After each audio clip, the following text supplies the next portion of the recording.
تلك الدار الآخرة نجعلها للذين لا يريدون علوا في الأرض ولا فسادا والعاقبة للمتقين. بسم الله الرحمن الرحيم. السلام عليكم ورحمة الله وبركاته.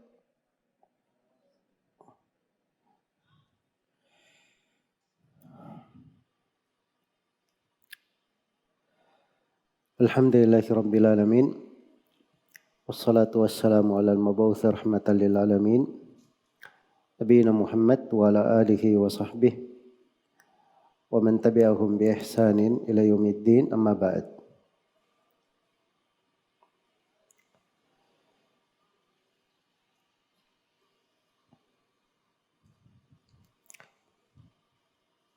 Baik, setelah pembahasan tentang kewajiban bertauhid di awal dari buku ini, di bab yang pertama dibawakan oleh penulis rahimahullahu taala, babu fadli tauhidi wa ma yukaffiru minad dunub. Bab tentang keutamaan tauhid dan dosa-dosa yang dapat dihapuskan oleh tauhid.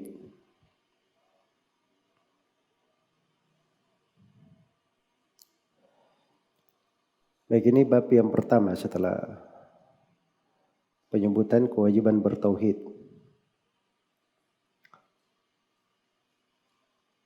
Telah saya terangkan pada awal pertemuan bahwa metode dari penulis, beliau jelaskan hukum dulu. Setelah beliau paparkan beberapa ayat dan hadits seputar kewajiban bertauhid dan larangan berbuat kesyirikan, baru setelah itu beliau terangkan beberapa bab terkait dengan kewajiban bertauhid atau terkait dengan keutamaan tauhid. Terkait dengan keutamaan tauhid. Dikatakan babu fadli tauhidi wa ma yukaffiru minad dunub. Bab tentang tauhid, apa yang digugurkan dari dosa-dosa. Dosa-dosa yang bisa dihapuskan oleh tauhid. Kemudian beliau bawakan di sini dalil-dalil tentang hal tersebut.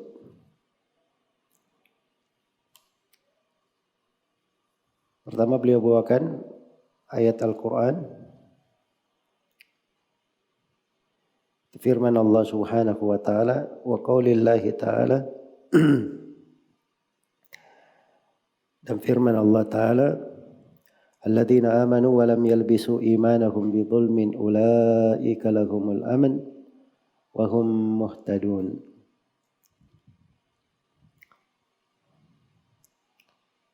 Ayat di surah Al-An'am di buku panduan halaman 23. Firman Allah Ta'ala, alladzina amanu, orang-orang yang beriman, walam yalbisu imanahum bidzulmin, dan tidak mencampurkan keimanan mereka dengan kezaliman, dengan kesyirikan, sebagaimana yang akan datang penafsirannya. Ulaika lahumul aman, mereka itulah orang-orang yang mendapat rasa aman. Wahum muhtadun, dan mereka lah orang-orang yang mendapat hidayah. Mereka orang-orang yang mendapat hidayah. Disebut di ta'liq oleh Syekh hadits Ibnu Mas'ud radhiyallahu anhu qala, beliau berkata, lamma nazalat alladzina amanu wa lam yalbisu imanahum bidzulmin qulna ya Rasulullah ayyuna la yadlimu nafsahu. Ketika turun ayat ini, orang-orang yang beriman dan tidak menodai keimanannya dengan kezaliman, maka kami berkata, wahai Rasulullah, siapakah di antara kami yang tidak menzalimi dirinya?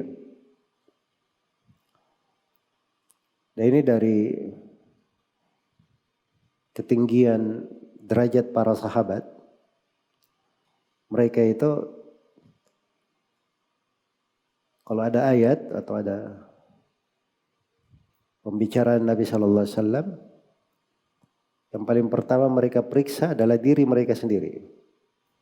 Dia tidak tujukan kepada orang lain, dia periksa pada dirinya dulu.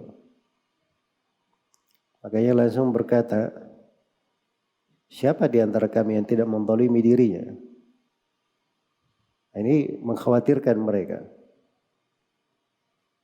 Karena kalau itu makna tidak berbuat zalim, bermakna kezaliman yang mereka pahami, semuanya merasa bahwa dirinya ada melakukan perbuatan tersebut atau tidak ada yang luput dari hal tersebut. Qala laisa kama taqulun. Karena Nabi berkata, tidak seperti yang kalian katakan. Lam yalbisu imanahum bidzulmin bisyirk. Tapi maksud tidak mencampuri, tidak mengotori atau tidak menodai keimanan dengan kezaliman, itu artinya dengan kesyirikan. Zalim di situ dengan kesyirikan. Zalim bermakna syirk. Dzulm bermakna syirk. Awalam tasma'u ila qauli Luqman libnihi? Tidakkah engkau dengar ucapan Luqman kepada anaknya, ya bunayya la tusyrik billah inna syirka la dzulmun adzim. Wahai anakku, jangan engkau berbuat kesyirikan kepada Allah. Sungguhnya kesyirikan itu kezaliman yang sangat besar. Jadi ini hadits penting ya di sebabnya. Terdapat Nabi itu menafsirkan ayat dengan ayat lain. Jadi bidzulmin, kezaliman apa itu? Maksudnya kesyirikan. Dalilnya ayat lain. Inna syirka la dzulmun adzim. Sungguhnya kesyirikan kezaliman yang besar. Iya. Ini terdapat juga pelajaran di metode pendalilan. Sebab seorang itu kalau berdalil dengan sesuatu, dia harus melihat lafaz yang dia pakai berdalil itu. Maknanya di dalam syariat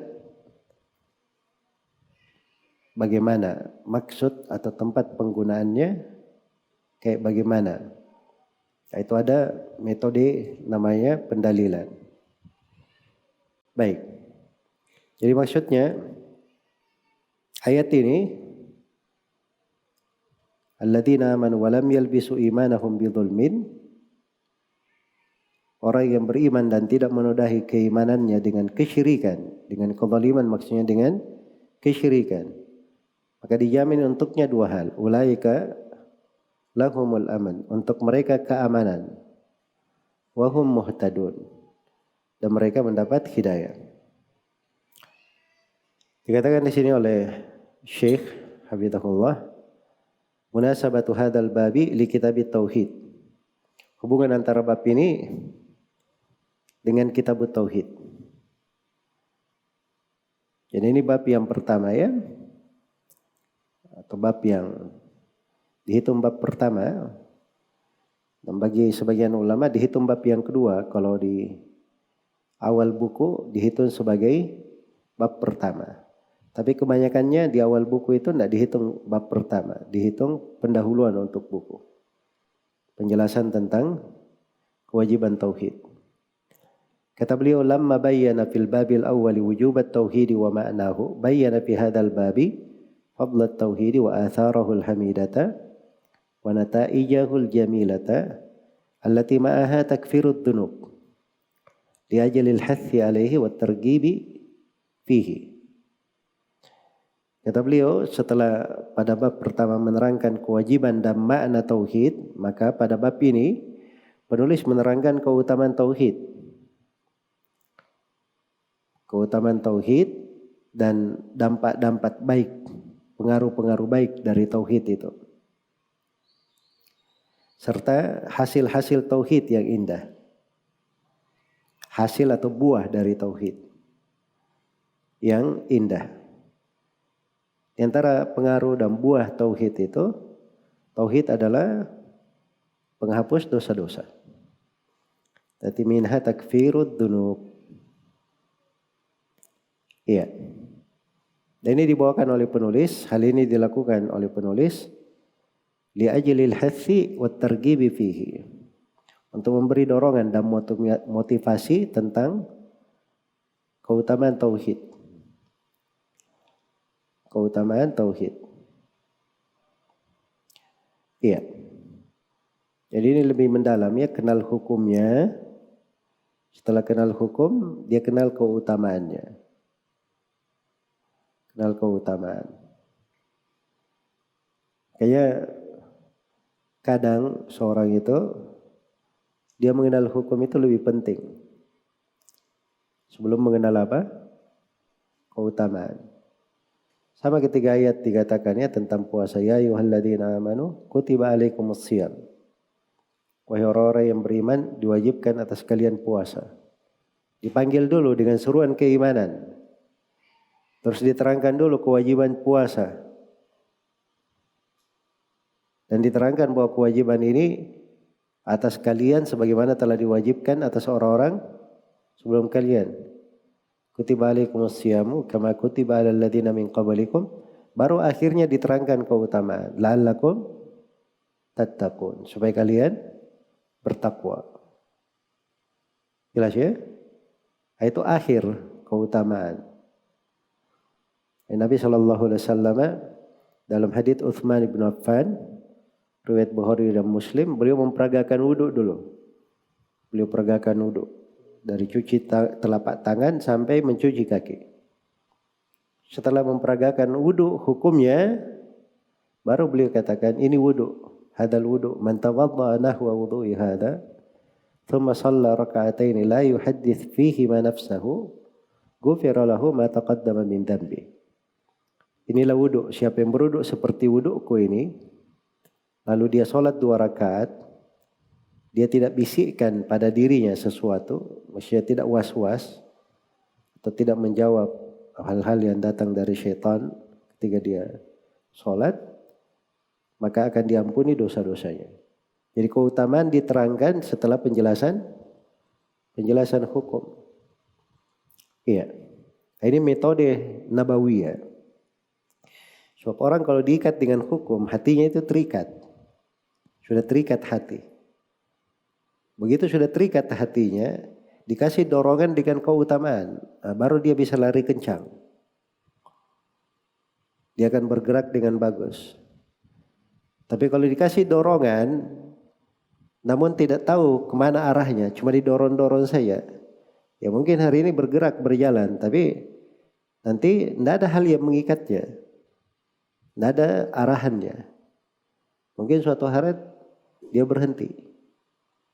Inilah kekeliruan ya sebagian dari kelompok-kelompok yang mengajak kepada fadhail amal saja, keutamaan. Tapi tidak belajar hukum-hukum. Jahil tentang hukum syariat.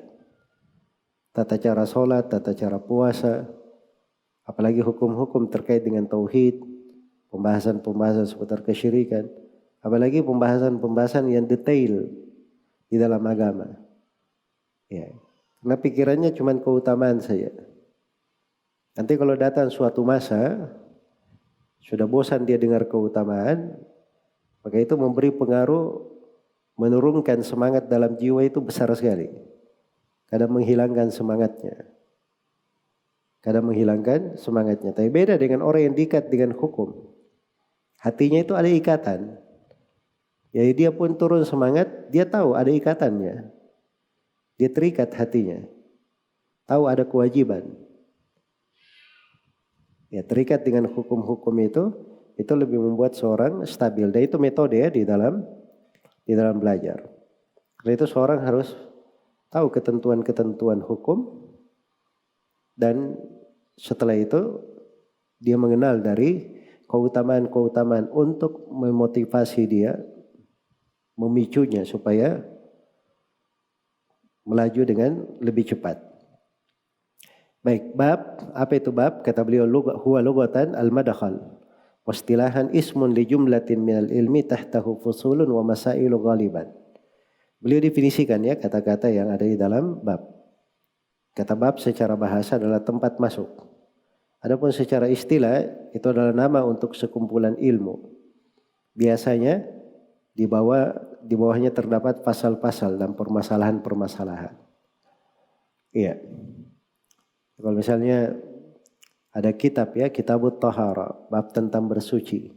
Kitab tentang bersuci. Di bawahnya ada bab Al-Miyah, bab tentang air-air. Di bab air ini ada beberapa pembahasan.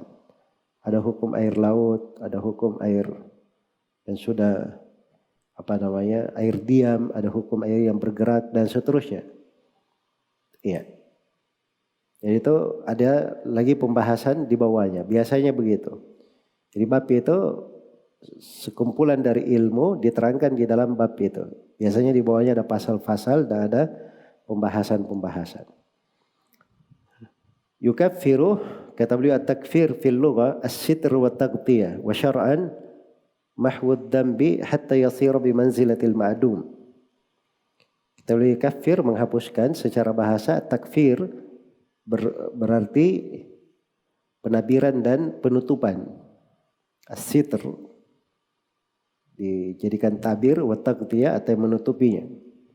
Adapun secara syara, takfir itu artinya mahwud dambi hatta yasiru bimanzilatil ma'dum. Iya. Adalah penghapusan dosa-dosa sehingga kembali menjadi tiada. Itu takfir terkait dengan dosa ya.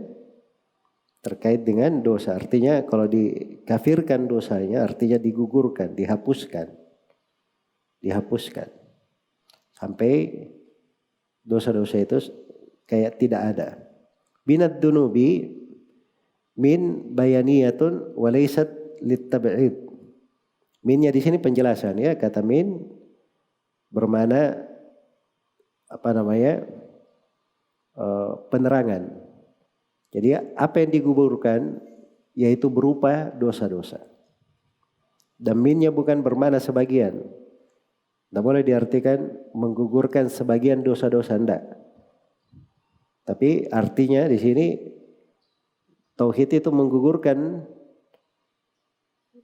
berupa dosa-dosa. Maksudnya penjelasan yang digugurkan itu dosa-dosa dan itu sifatnya umum. Ya. Terkait dengan dosa-dosa. Kemudian dikatakan wad-dunubu jam'u dambin wa huwa ma takbahu akibatuh. Ad-dunub, dosa, apa itu dosa ad-dunub? Itu jamak dari damb. Ya. Jamak dari damb. Kata jamak dari damb. Dambun yang bermakna sesuatu yang apa-apa yang berakibat buruk. Akibatnya yang buruk, yang tidak baik, yang tidak terpuji, itu disebut dosa. Disebut dosa. Dan dosa itu ada dosa besar dan ada dosa kecil. Iya. Dan bersyirikat dosa besar, dosa kecil itu dalam definisi semuanya itu adalah hal yang tercela. Hal yang tidak baik, akibatnya buruk nanti. Akibatnya buruk. Iya. Kemudian diterangkan kata amanu pada ayat alladzina amanu. Siapa itu amanu? Kata beliau amanu, orang-orang yang beriman, saddaqu biqulubihim wa nataqu bi alsinatihim wa amilu bi jawarihihim wa ra'su dalikat tauhid. Yaitu mereka yang membenarkan dengan hati-hati mereka, mengucapkan dengan lisan-lisan mereka dan beramal dengan anggota badan mereka. Yang puncak dari semua hal itu adalah tauhid. Jadi keimanan itu terangkai dari 3 hal. Ada kaitannya dengan hati, ada kaitannya dengan ucapan lisan, dan ada kaitannya dengan amalan anggota tubuh. Pokok dari keimanan, puncaknya adalah tauhid. Karena itu Nabi SAW bersabda, al-imanu bid'un wa sab'una syu'bah. Iman itu lebih 73 cabang.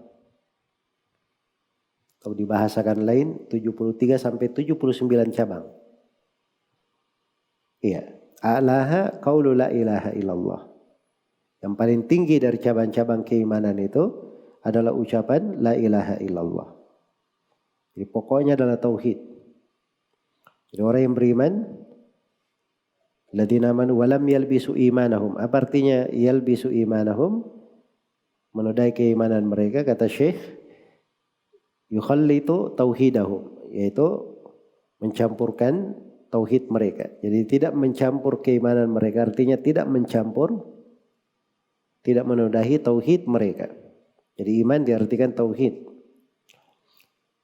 Bidzulmin, apa artinya bidzulmin? Ya. Dengan kezaliman, kata beliau, bisyirkin. Wadzulmu wada'u syai' fi ghairi mawdi'ihi. Summiya syirku dzulman li'annahu wada'un lil ibadah fi ghairi mawdi'ihi wa sarfun laha li ghairi mustahiqqiha. Baik, sekarang kezaliman itu artinya apa? Kezaliman itu kesyirikan. Terus apa hubungannya ditafsirkan kezaliman dengan kesyirikan? Zalim itu secara makna diterangkan di sini oleh Syekh Hafizahullah, bahwa kezaliman itu artinya meletakkan sesuatu bukan pada tempatnya. Itu kezaliman. Sesuatu diletakkan bukan pada tempatnya, itu dzulmun namanya. Itu namanya kezaliman. Makanya kesyirikan itu, oleh karena itu kesyirikan disebut kezaliman, sebab kesyirikan adalah meletakkan ibadah bukan pada tempatnya dan memalingkan ibadah tersebut kepada yang tidak berhak akan ibadah itu. Itu kan kesyirikan. Dia harusnya beribadah kepada Allah, dia beribadah kepada selain Allah. Jelas ya? Itu kesyirikan namanya. Jadi dia letakkan bukan pada tempatnya. Maka itulah yang disebut dengan kezaliman. Baik, al-amnu, apa itu al-amnu? Keamanan. Kata beliau, tuma'ninatun nafs wa zawalul khawf. Keamanan itu artinya ketenangan jiwa dan hilangnya rasa takut. Muhtadun, apa artinya muhtadun? Orang-orang yang mendapat petunjuk. Kata beliau, muwaffaquna lis-sayri ala siratil mustaqim sabituna alaih. Iya. Itu orang-orang yang mendapat taufik untuk berjalan di atas as-sirat al-mustaqim dan kukuh di atas as-sirat al-mustaqim tersebut. Baik, setelah itu penulis rahimahullah, setelah itu Syekh Hafizahullah menjelaskan hubungan ayat ini dengan bab. Mana ayat? Atau beliau terangkan dulu mana ayat secara global. Al-ma'na al-ijmali lil ayat. Kata beliau, yukhbiru subhanahu anna alladhina akhlasul ibadata lillahi wahdahu wa lam yukhallitu tauhidahum bisyirkin humul aminuna minal makhaifi wal makarihi yawmal qiyamah al-muhtaduna lis-sayri as-siratil mustaqimi fid dunya. Allah Subhanahu di halaman 25, Allah Subhanahu mengabarkan bahwa orang-orang yang ikhlas dalam beribadah, orang-orang yang ikhlas dalam beribadah hanya kepada Allah semata dan tidak menodai tauhidnya dengan kesyirikan, mereka lah orang-orang yang mendapatkan keamanan dari rasa takut. Ya, segala jenis rasa takut. Mereka aman dari segala jenis rasa takut dan hal-hal yang tidak menyenangkan pada hari kiamat. Jadi ini pengaruh tauhid ya, memberi keamanan pada hari kiamat. Berikutnya kata beliau, mereka adalah orang-orang yang mendapat petunjuk untuk berjalan di atas as-sirat al-mustaqim di dunia. Yaitu penafsiran globalnya ya, walaupun rinciannya sebenarnya keamanan itu didapatkan oleh orang yang bertauhid bukan cuma di hari kiamat saja, di dunia juga. Sebab di antara pokok sebab keamanan pada diri seseorang, pada keluarga, pada tegaknya sebuah negara, itu adalah tauhid. Adalah tauhid. Makanya Nabi Ibrahim itu ketika beliau membangun kota Mekah, awal doa beliau disebut dalam Al-Quran. Wa idh qala Ibrahim rabbi ja'al hadzal balada amina wajnubni wa baniya an na'budal asnam. Ketika Nabi Ibrahim berkata, wahai Rabb kami, jadikanlah negeri kami ini sebagai negeri yang aman, itu negeri Mekah. Minta supaya negerinya diamankan. Nah, konsekuensinya apa? Doa beliau yang pertama beliau minta, jauhkanlah saya dan keturunanku dari beribadah kepada apa? Berhala. Karena itu asas keamanan adalah tauhid dalam sebuah negara. Sebagaimana tauhid itu petunjuk, hidayah, supaya bisa berjalan di atas jalan yang lurus di dunia, dan hidayah juga untuknya di akhirat, supaya bisa melalui jembatan yang dihamparkan di atas punggung neraka jahanam. Munasabatu al-ayati lil bab, hubungan antara ayat dan bab. Syekh annaha dallat ala fadli tauhid wa takfirihi bid-dunub wa takfirihi lid-dunub. Ayat ini menunjukkan tentang keutamaan tauhid dan penghapusan dosa-dosa. Ma yustafadu minal ayat, faedah yang terkandung dalam ayat yang pertama, fadlu tauhid wa thamratuhu fid dunya wal akhirah. Keutamaan tauhid dan buahnya, buah dari tauhid yang dapat dipetik di dunia dan di akhirat. Iya. Tauhid dari keutamaannya dia berbuah berbagai kebaikan di dunia dan di akhirat. Di dunia dan di akhirat. Itu kaidah tetap tanamkan dalam jiwa. Bahwa tauhid itu selalu membawa kebaikan untuk hamba di dunia dan di akhirat. Kemudian yang kedua, anna syirka dhulmun mubtilun lil iman billah in kana akbara munkisun lahu in kana asghara. Bahwa syirik adalah kezaliman yang membatalkan keimanan kepada Allah jika berupa syirik akbar, dan mengurangi keimanan jika berupa syirik asghar, syirik kecil. Ya, akan datang nanti penjelasannya. Syirik itu terbagi dua. Ada syirik akbar dan ada syirik apa? Syirik asghar. Syirik akbar itu mengeluarkan pelakunya dari keislaman, membatalkan keimanannya. Adapun syirik asghar tidak membatalkan keimanan, tapi dia mengurangi keimanan. Mengurangi keimanan. Iya. Karena memang kezaliman itu sendiri ditafsirkan oleh Nabi sallallahu alaihi wasallam dalam sebuah hadits bahwa dzulmu thalath. Kezaliman itu ada 3. Kezaliman yang pertama adalah kesyirikan. Kezaliman yang kedua dosa selain syirik antara hamba dengan Allah, antara dia dengan Allah, dia berbuat dosa. Tapi dosa selain kesyirikan. Dan yang ketiga dari kezaliman disebut oleh Nabi, kezaliman yang terjadi antara sesama makhluk. Antara sesama makhluk. Jadi itu cakupannya. Ya, ketika ditafsirkan kezaliman adalah kesyirikan, maka jenis dari kesyirikan itu ada yang syirik akbar dan ada syirik apa? Syirik asghar. Ya, itu bisa membatalkan keislaman kalau jenis kesyirikannya habis imannya, kalau jenis kesyirikannya syirik akbar. Tapi kalau syiriknya syirik asghar tidak habis imannya, hanya menguranginya. Hanya menguranginya. Iya. Tapi perlu diketahui ya bahwa syirik asghar itu lebih besar dari dosa besar. Syirik asghar itu lebih besar daripada mencuri, berzina, membunuh. Karena syirik asghar itu kaitannya dengan dosa pada hak Allah Subhanahu wa taala. Adapun dosa-dosa besar itu terkait dengan hak antara dia dengan Allah, bukan pada ibadah. atau antara dia dengan manusia. Maka kesyirikan ini masalah yang sangat besar. Kemudian yang ketiga, anna syirka la yukfar, bahwa kesyirikan itu tidak diampuni. Tidak diampuni. Sebab kalau diampuni berarti tidak dikatakan dia dapat keamanan.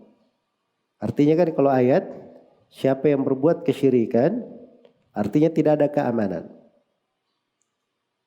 Tidak ada keamanan. Jadi kalau dikatakan tidak ada keamanan berarti kesyirikan itu tidak diampuni.